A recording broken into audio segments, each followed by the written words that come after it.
L-Ambaxxata Amerikana f'Malta mhux se tkun qed tagħlaq il-bibien tagħha.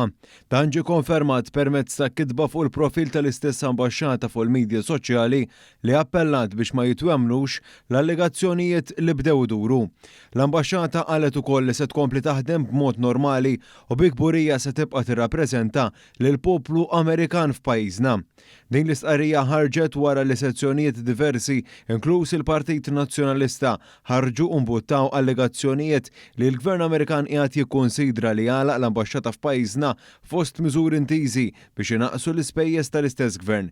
Din id-dikjarazzjoni ġiet wara li 3 ijiem ilu l-Partit Nazzjonalista ħareġ stqarrija ffirmata mid-deputat Beppe Fenekadami u segretarju internazzjonali tal-Partit Nazzjonalista u kandidat Beppe Gallia li espremew il-preokkupazzjoni tagħhom li l-Gvern Amerikan skonthom kellu l-intenzjoni li jagħlaq l-ambaxxata tiegħu f'Malta.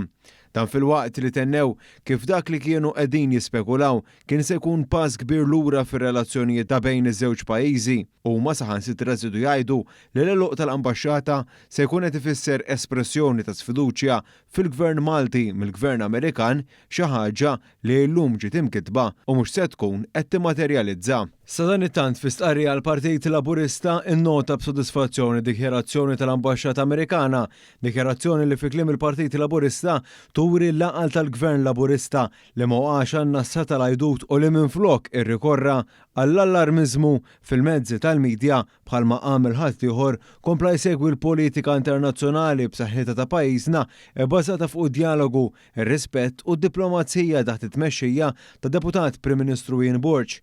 Il-Partit Laburista qal li huwa ta' dispjaċir għal pajjiżna li għandna pożizzjoni li minflok taġixxi ta' gvern alternattiv b'serjetà tibqa' tieħu kull opportunità biex tattakka lil Malta u Għawdex anke billi tuża allegazzjonijiet mhux konfermati biex tipprova tbeżza u tallarma lin-nies bla bżonn. Dak li l-oppożizzjoni ppreżentat bħala pass kbir lura u espressjoni ta' sfiduċja għal Malta illum ħareġ li ma kien xejn qajra jdud.